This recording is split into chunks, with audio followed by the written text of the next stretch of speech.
We've recently done some updates to our brushes and our brush wash packaging, so I felt that it was time for an updated brush washing tutorial. First things first, we want to make sure we get the water a little warm, not piping hot, or it's going to burn your fingertips off. So I get it kind of like a medium warm.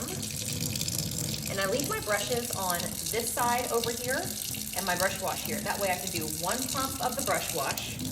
You really can wash multiple brushes at a time. So if you wanted to wash like maybe your blush brush and your bronzer brush, you could do that in the palms of your hand.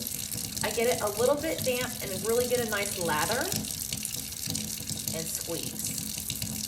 I feel like that helps release more of the makeup. What is so great about this brush wash is the smell. So we actually use peppermint oil in this product. That way the brushes not only look clean, but they also smell and feel clean as well. It's also a nice hydrating brush wash, as you would never want to use anything that is going to strip moisture or anything that has an antibacterial or rubbing alcohol in it, because those will make the brushes really dry. And if the brush hair is really dry, then the hair is going to fall out.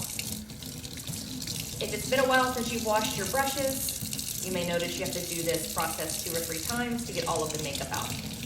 Once you see that all the water has run clear, then you know you've gotten all of the product out of the brush and it's time to pinch out the excess.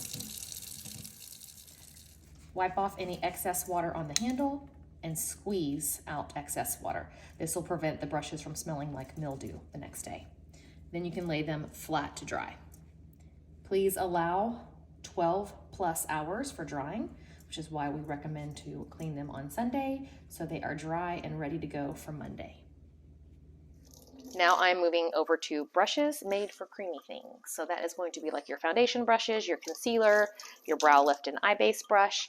These you may have to do a little bit more to get all of the product to really release, just because foundations, because ours is so long wearing, it just tends to really stick in the brush hair. I like to do this in soft circular motions in the palm of my hand. Do not jab them in and push really, really hard. You're going to make the hairs go every which direction except for the same direction. So I do this about 2 or 3 times as well until you see, just like I was saying earlier, the bubbles are no longer turning like a beige or a brown color. And then same thing, once you're done rinsing and you don't see any soapy suds coming out, you can then towel dry and lay flat.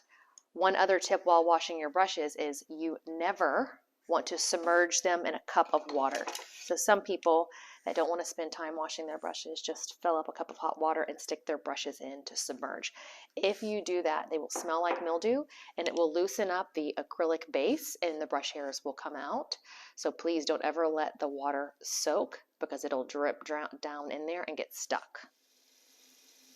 And one more thing, whenever you see this much coming out, your brush is not clean. I can still see beige coming out. So if the water is murky, you got to go again. And if it's been a really long time since you've washed your brushes, expect you may have to do this 5 or 6 times until we get you back on track of cleaning your brushes once a month. See, look at all that foundation in there. Almost done.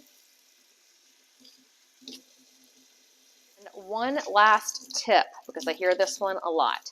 Please make sure after you've completely towel dried your brushes and you lay them flat, do not completely cover them with towels like this. You want to let them breathe. I've seen people roll them up like this and they will literally smell like mildew. Like I've said a few times already, but people still do it. So lay it all flat. Make sure there's no cats, dogs, or kids around the brushes. They like to play with the brushes.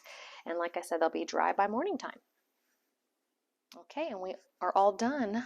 Voila. Now we wait for them to dry so I can use them tomorrow.